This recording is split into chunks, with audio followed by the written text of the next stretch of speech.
Hindi ko na matandaan kung kailan ko huling naramdaman ang ganitong klaseng pagod. Ang pagod na hindi galing sa trabaho o sa tradik ng Maynila, kundi pagod na kumakain sa kaluluwa. Isang linggo pa lang mula nang ilibing si Lola Elena, pero pakiramdam ko ay isang taon na akong nakikipaglamay sa sarili kong alaala.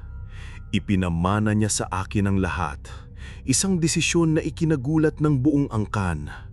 Ang bahay na bato sa probinsya, ang kaunting ipon sa bangko at ayon sa mga bulong-bulungan sa lamay, pati na rin ang kanyang kakayahan. Nasa iyo na ang basbas o ang sumpa, sabi sa akin ni Tio Renato na may halong awa at takot sa kanyang mga mata. Hindi ako naniwala. Para sa akin, si Lola ay isang manghihilot lang na may kakaibang kaalaman sa mga halamang gamot.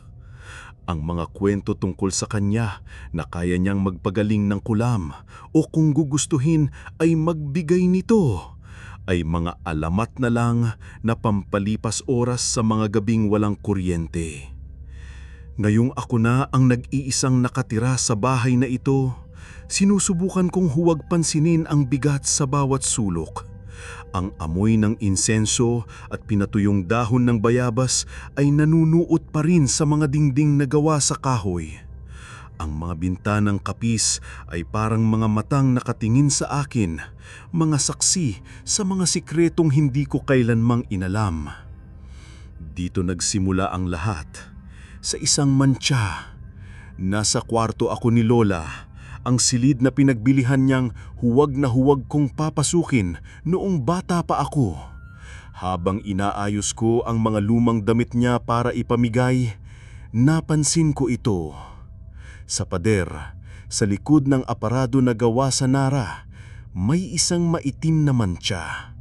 Parang basang lupa na ipinahid o dugo na natuyo at nangingitim sa katagalan. Ang hugis nito ay hindi kumawari, paiba-iba, depende sa kung paano tumatama ang ilaw mula sa bintana. Sigurado akong wala yang dati. Lumaki ako sa bahay na ito tuwing bakasyon at kabisado ko ang bawat gasgas at sira sa kahoy. Ang mantsang ito ay bago. Hinawakan ko, malamig at medyo mamasa-masa kahit na tag-araw at tuyong-tuyo ang hangin sa labas. Pinunasan ko ng basahan pero imbes na mawala, parang mas lalong itong kumapit sa pintura, mas lalong itong umitim. Para itong isang sugat sa bahay, isang sugat na ayaw maghilom. Hindi ko ito pinansin. Pagod lang siguro, sabi ko sa sarili ko. Isang ordinaryong mantsa lang yan. Pero nang gabing iyon, nanaginip ako. Isang kamay na may mahahabang kuko ang paulit-ulit na humahaplos sa pader sa mismong lugar kung nasaan ang mantsa. At sa bawat haplos, may ibinubulong ang isang boses na katulad ni Lola. Nasa yan, nasayo.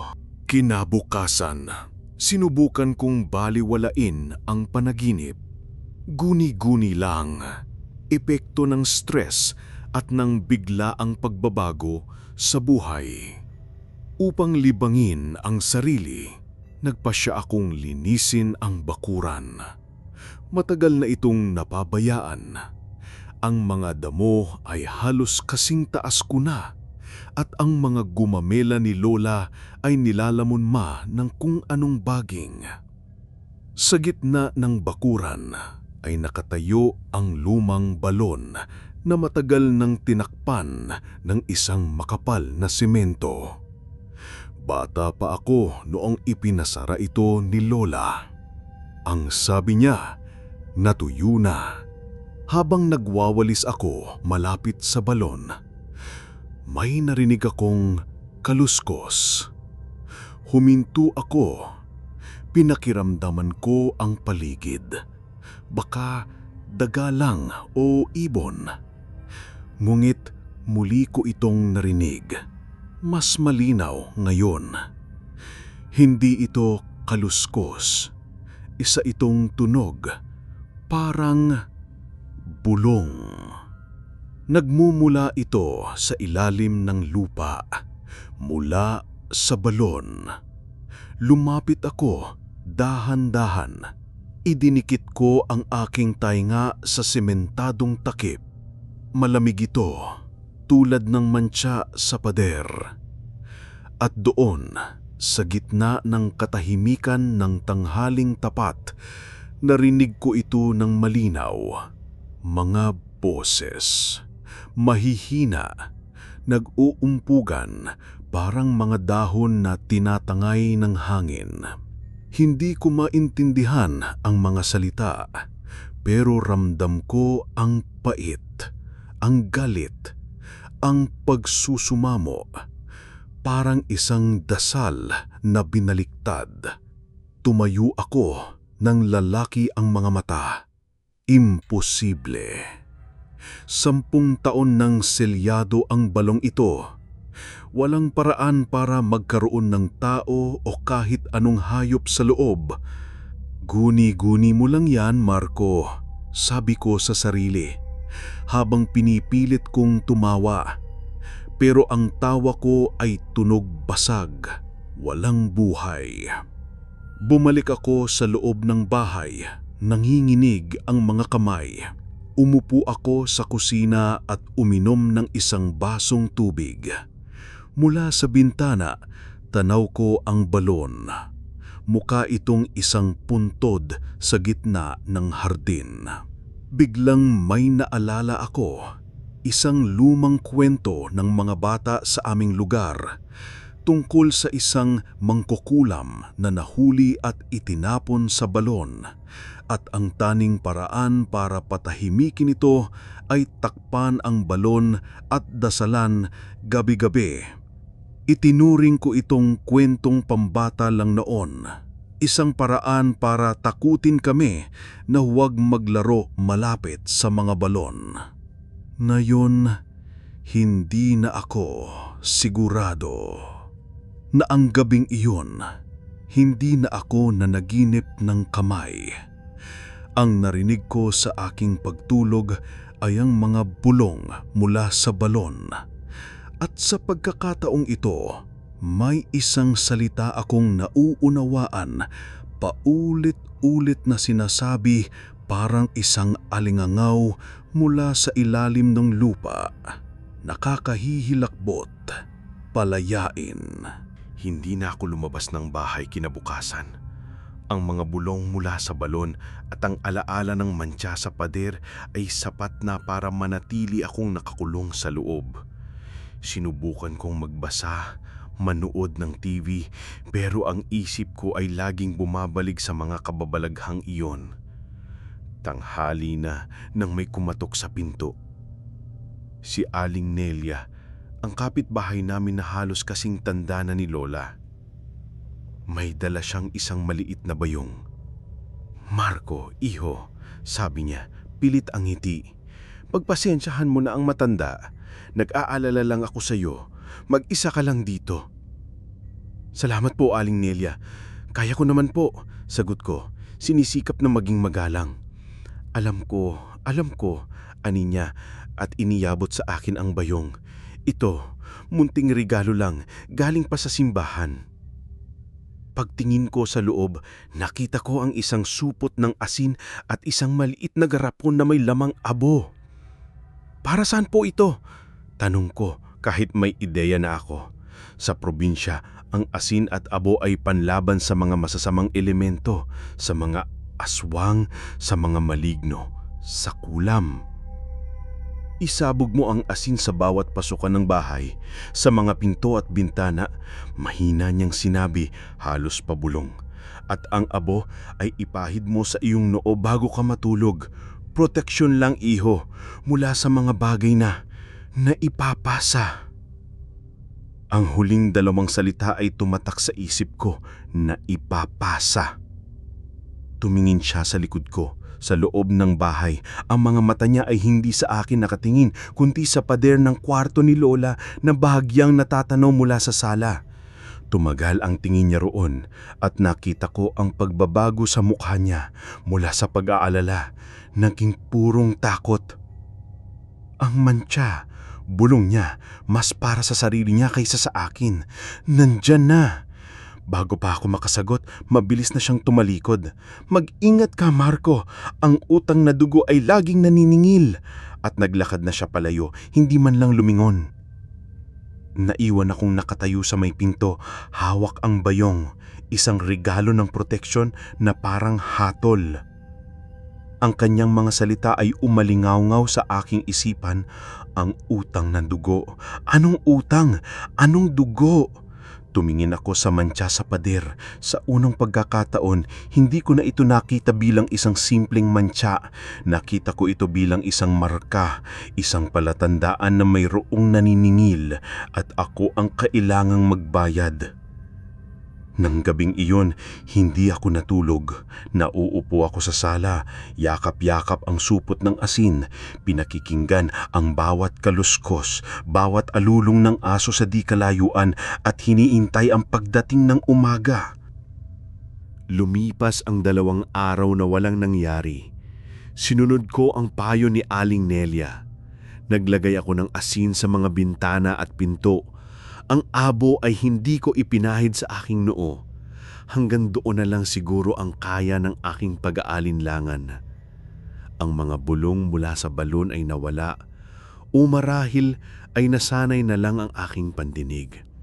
Ang mantsa sa pader ay naroon pa rin, isang tahimik na paalala, ngunit sinubukan kong wag na itong bigyan ng pansin. Baka nga produkto lang ng pagod at pagluluksa ang lahat, sabi ko sa sarili. Kailangan ko lang bumalik sa normal. Isang gabi, habang naghapunan, nagsimula ito. Isang tunog na pamilyar sa sino mang lumaki sa probinsya, ang huni ng tuko. Tokko, tokko. Normal lang. Ngunit pagkatapos ng ikalawang tunog, nagpatuloy ito. Tokko, tokko, tokko. 3, 4, 5, hindi ito tumigil. Ang normal na 2 o 3 beses na huni ay naging isang walang katapusang pagtawag. At ang tunog ay hindi nagmumula sa kisame o sa labas. Nagmumula ito sa loob ng kwarto ni Lola. May kasabihan ng mga matatanda. Kapag ang tuko ay humuni ng sunod-sunod, may masamang nangyayari o may bisitang hindi inaasahan na darating. Ang iba naman ay nagsasabing binibilang ng tuko ang natitirang araw sa buhay ng isang tao. Tokko, tokko, tokko, tokko. 7, 8, 9, 10 beses. Parang isang orasan na binibilang ang mga segundo bago ang isang pagsabog. Binitawan ko ang aking kubyertos. Ang tunog ng kutsara at tinidor na bumagsak sa plato ay halos hindi ko narinig dahil sa lakas ng huni ng tuko. Dahan-dahan akong tumayo at lumapit sa pinto ng kwarto.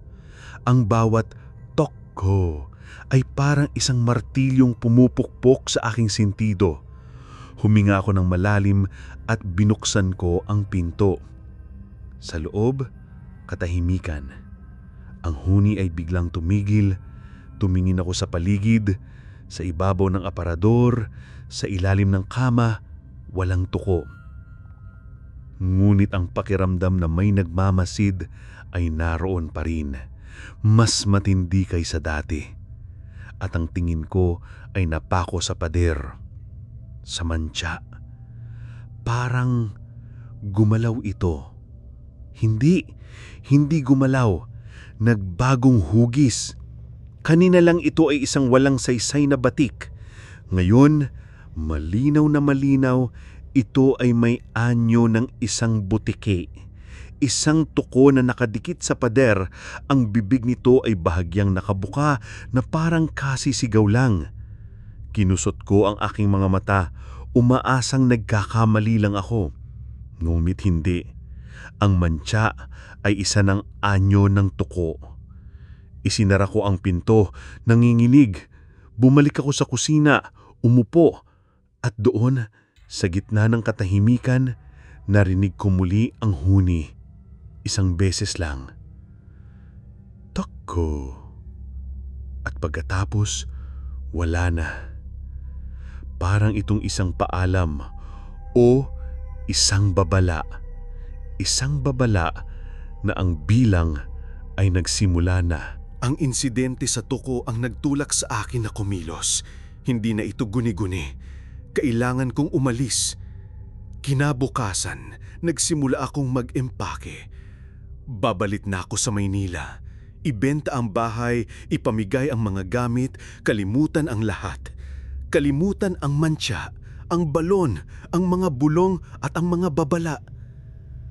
Habang binubuksan ko ang mga lumang baul ni Lola para tingnan kung may mga bagay na maalaga, isang pamilyar na amoy ang biglang lumutang sa hangin. Amoy ng sinunog na buhok. Sa isang iglap, bumalik ang isang alaala na matagal ko nang sinubukang ibaon sa limot. Ako ay 10 taong gulang noon. Naglalaro ako sa bakuran na may dumating na isang babae, umiiyak. Karga-karga ang kanyang anak na laging may sakit. Nagmakaawa siya kay Lola. "Tulungan mo kami, Elena. Kinukulam ang anak ko." Ipinasok sila ni Lola sa kwarto niya at isinara ang pinto. Dahil sa pagkausyoso, sumilip ako sa siwang ng bintanang kapis. Sa loob, nakita ko si Lola na may hawak na kandila at isang maliit na manikang gawa sa basahan. Kumuha siya ng ilang hibla ng buhok mula sa ulo ng bata at inilagay ito sa manika. Pagkatapos ay sinindihan niya ang buhok gamit ang kandila.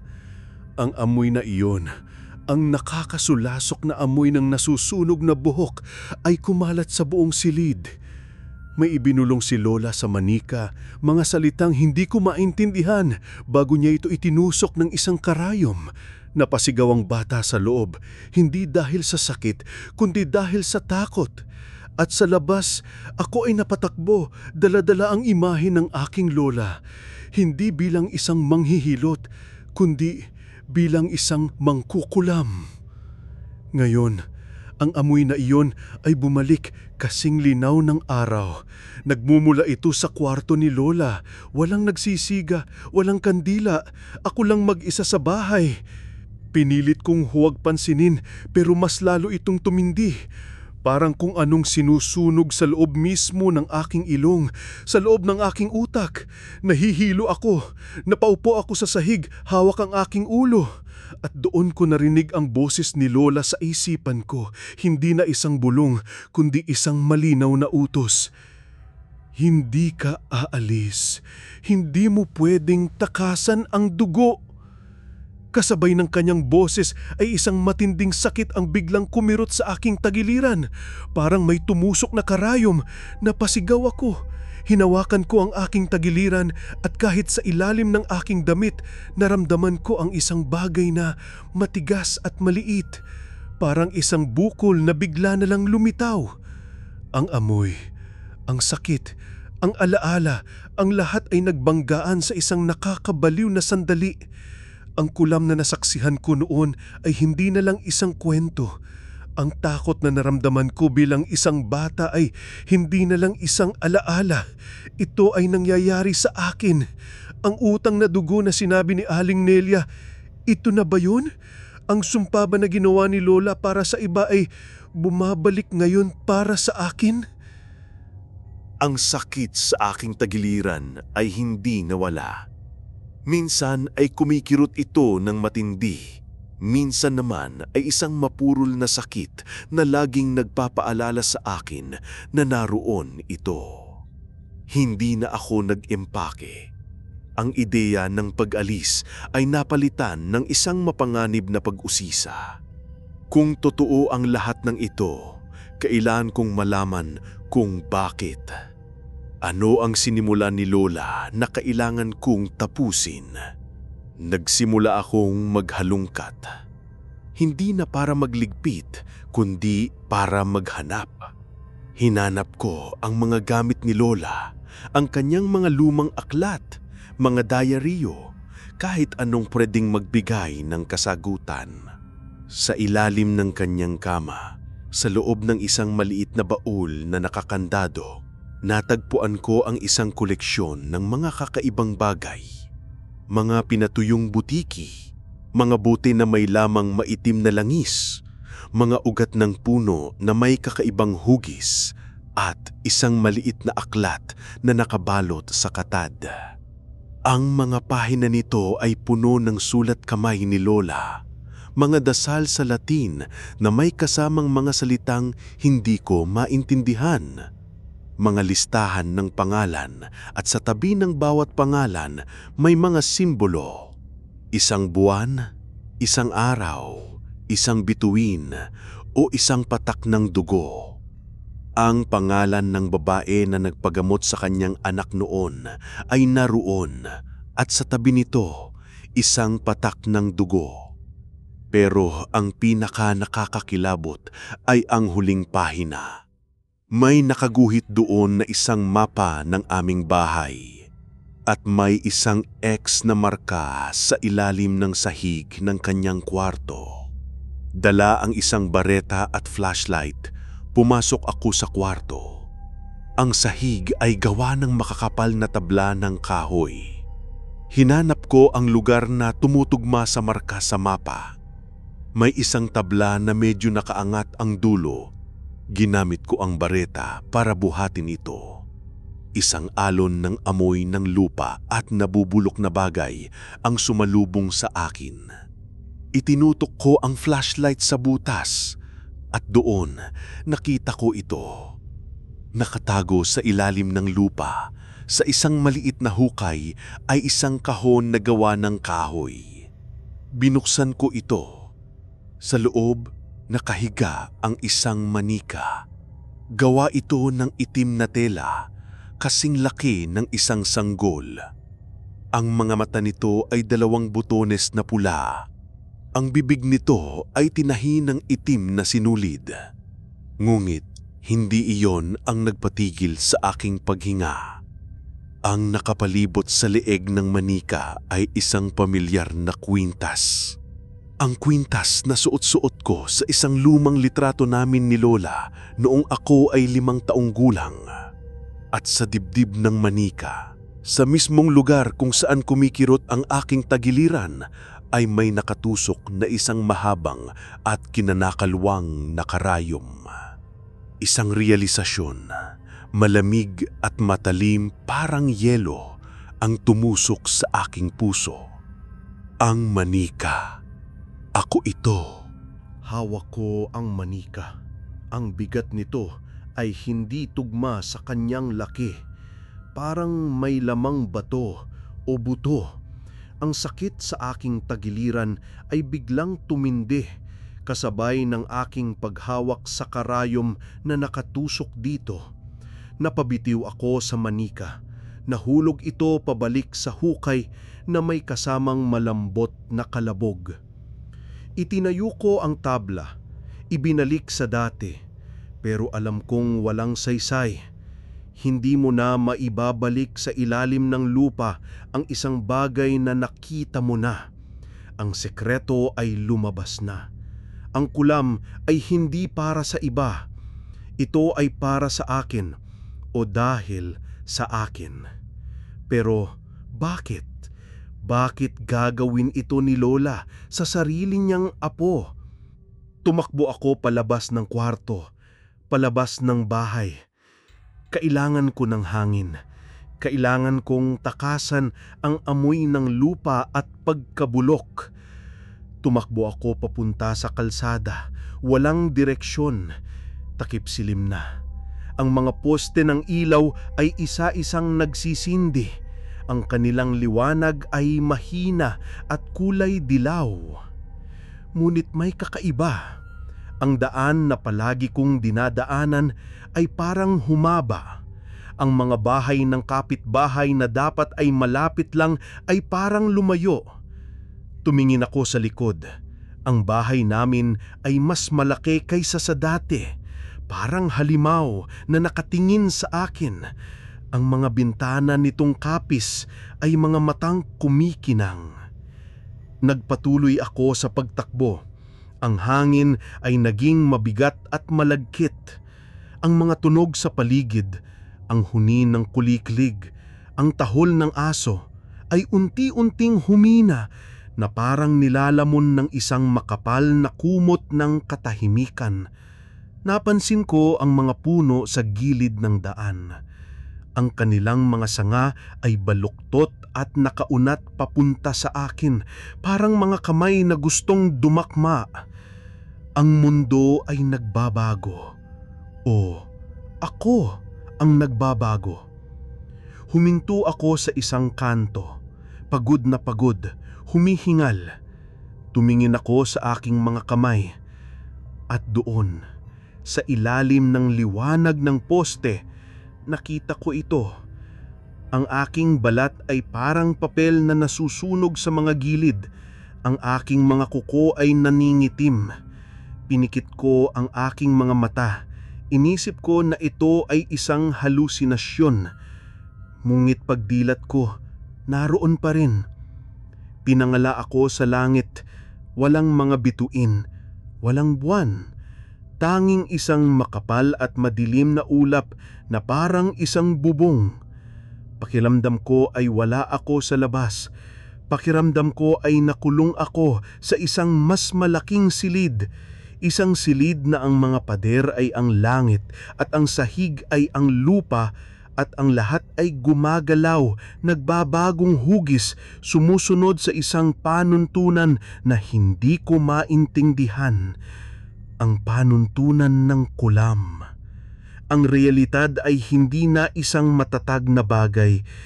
Ito ay isang kwento at ang kwentong ito ay isinusulat ng kung sino man o anuman ang nag-iwan ng manika sa ilalim ng aking bahay. Bumalik ako sa bahay.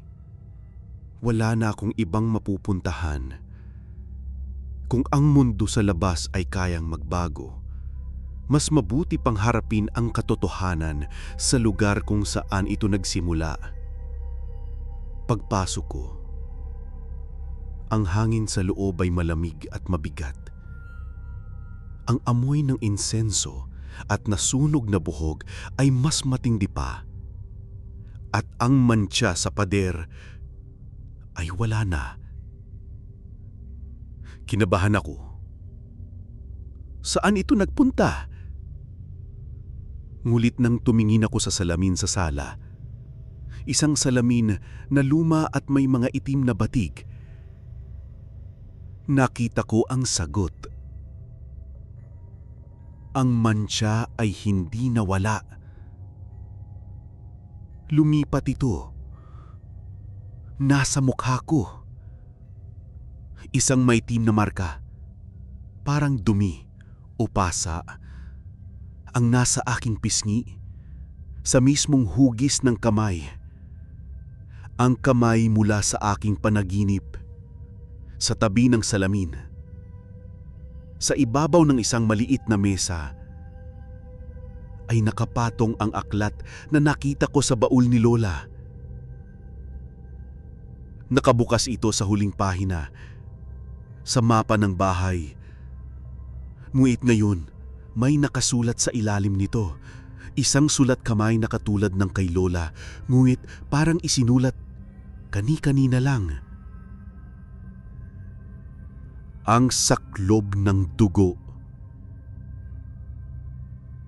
At sa ilalim ng mga salitang iyon, ang paliwanag. Hindi ito isang sumpa na ipinapataho. Ito ay isang kasunduan. Isang pakto, isang kapangyarihan na kusang loob na tinatanggap at isinasalin sa kadugo para protektahan ang angkan.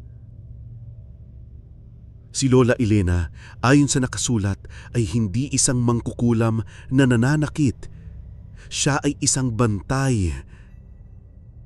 Ginamit niya ang kulam para protektahan ang aming pamilya mula sa mga kaaway, mula sa mga inggit, mula sa iba pang mangkukulam. Ang mga sakit, ang mga kamalasan na ipinapadala sa amin ay kanyang kinukuha at ibinabalik sa kung sino man ang nagpadala. Ang manika na may buhok ng bata ay hindi para saktan ito, kundi para kunin ang kulam na ipinapataw sa bata at ibalik sa pinagmulan. Ang mga pangalan sa aklat ay hindi mga biktima, kundi mga taong pinrotektahan niya o mga kaaway na kanyang tinalo. Pero ang proteksyon ay may kapalit. Ang kapangyarihan ay nangangailangan ng isang sidlan. At kapag ang sidlan ay nanghina na, kailangan itong isalin. Ang sakit sa aking tagiliran, ang pagbabago sa aking katawan, ang mantsa sa aking muka, hindi ito isang atake. Ito ay paglilipat. Ang manika na nasa ilalim ng sahig na may kwintas ko ay hindi para kulamin ako, kundi para gawin akong susunod na sidlan. Isang ritual na sinimulan ni Lola nung bata pa ako para sigurahing hindi mapuputol ang saklob ng dugo. Ang kanyang pagkamatay ang hudyat para makumpleto ang paglilipat.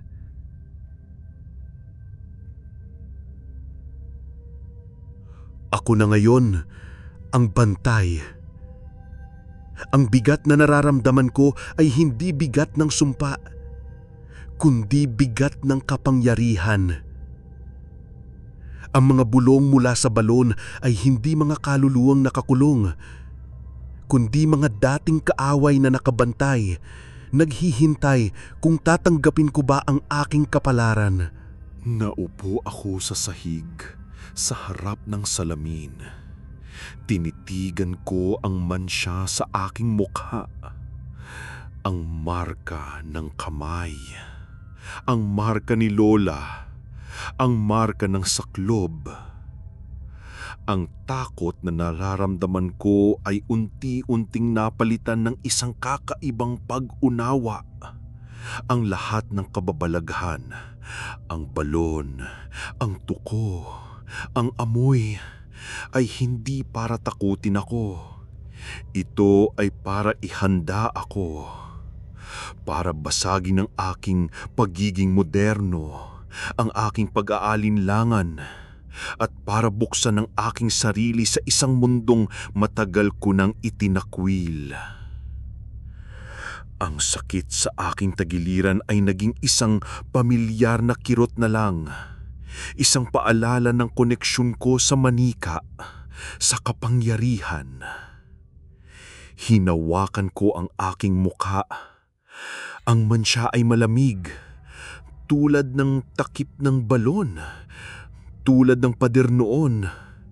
Ngunit ngayon, ang lamig ay hindi na nakakatakot. Ito ay parang nagbibigay lakas.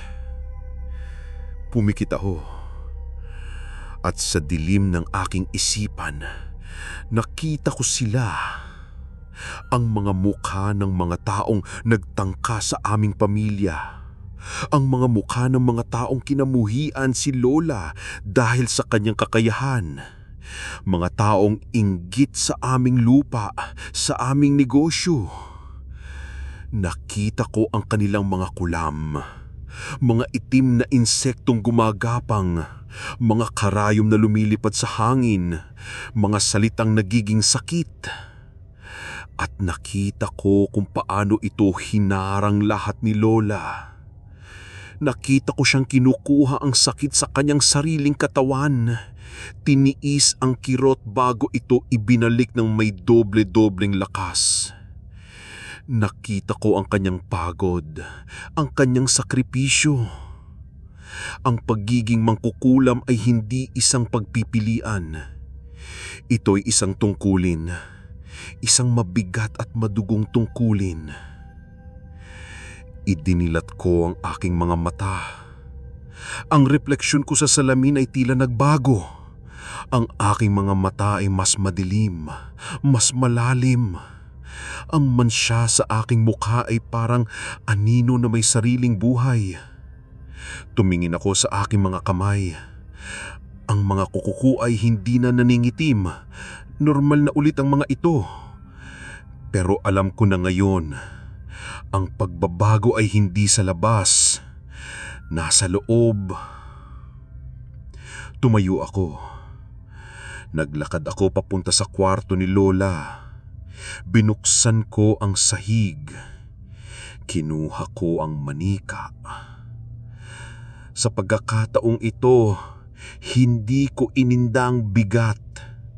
Hinugot ko ang karayom mula sa dibdib nito. Kasabay ng paghugot ko ay isang matinding hiningang kumawala mula sa akin. Parang hiningang matagal kong ipinighit. Ang sakit sa aking tagiliran ay nawala. Hindi dahil gumaling ako, kundi dahil ang sakit ay wala na sa akin. Malaya na itong gamitin. Hawak ko ang karayom. Tinitigan ko ang manika. Ang manikang ako. At sa unang pagkakataon, hindi ako natakot. Nagkaroon ako ng isang malinaw na layunin. May utang na dugo na kailangang singilin. At ako na ngayon ang maniningil. Isang taon na ang lumipas. Hindi ako bumalik sa Maynila. Ang bahay na bato ang mundo ko ngayon. Hindi ko ito ipinagbili. Hindi ko ito iiwan kailanman. Ang mga damo sa bakuran ay pinutulan ko na. Pero ang balon ay nanatiling silyado. Hindi dahil sa takot, kundi dahil sa paggalang. Ito na ngayon ay isang monumento. Ang mga kapitbahay ay umiiwas na sa akin. Si Aling Nelia, kapag nakakasalubong ko ay yumuyuko na lang at nagdadasal ng pabulong. Ang mga dating kaibigan na bumibisita mula sa syudad ay hindi na nagtatagal. "May kakaiba sa bahay mo, Marco," sabi nila. "Mabigat sa pakiramdam." Ngumingiti lang ako. Hindi na nila ako kinakilala. Ang Marco na umuwi para magluksa ay matagal nang wala. Namatay siya kasama ng kanyang pag-aalinlangan. Ang naiwan ay ang tagapagmana ng saklob ng dugo, ang bantay. Hindi na ako nakakakita ng mga multo o nakakarinig ng mga bulong. Hindi na nagbabago ang hugis ng mga pader dahil hindi na kailangan. Ang kapangyarihan na dati ay isang panlabas na puwersa ay nasa loob ko na ngayon. Ito ay kasing natural ng paghinga. Nararamdaman ko ang inggit na parang isang mainit na hangin. Nararamdaman ko ang banta na parang isang malamig na kuryente sa aking balat. Ang mantsa sa aking mukha ay nawala na rin. Ngunit minsan, kapag tumitingin ako sa salamin sa gabi, sa ilalim ng liwanag ng buwan, nakikita ko pa rin ang anino nito. Isang paalala ng aking sinumpaan. Hindi ko pinili ito. Ipinamana ito sa akin. Isang utang na dugo na babayaran ko habang buhay sa pamamagitan ng pagprotekta sa mga kadugo ko kahit na ang kapalit nito ay ang aking kaluluwa. Ang kulam ay hindi na isang kwento ng katatakutan para sa akin. Ito ay isang sandata, isang responsibilidad, isang krus na habang buhay kong papasanin. Minsan sa gabi, umuupo ako sa bintanang kapis at tinitignan ang bayan. Ang mga ilaw sa kabahayan ay parang mga bituin sa lupa. Pinagmamasdan ko sila. Binabantayan. Ako ang anino sa kanilang paligid, ang tahimik na tagapagtanggol, ang mangkukulam sa bahay na bato sa dulo ng kalye. At hinihintay ko ang araw na kailangan ko na ring isalin ang saklob.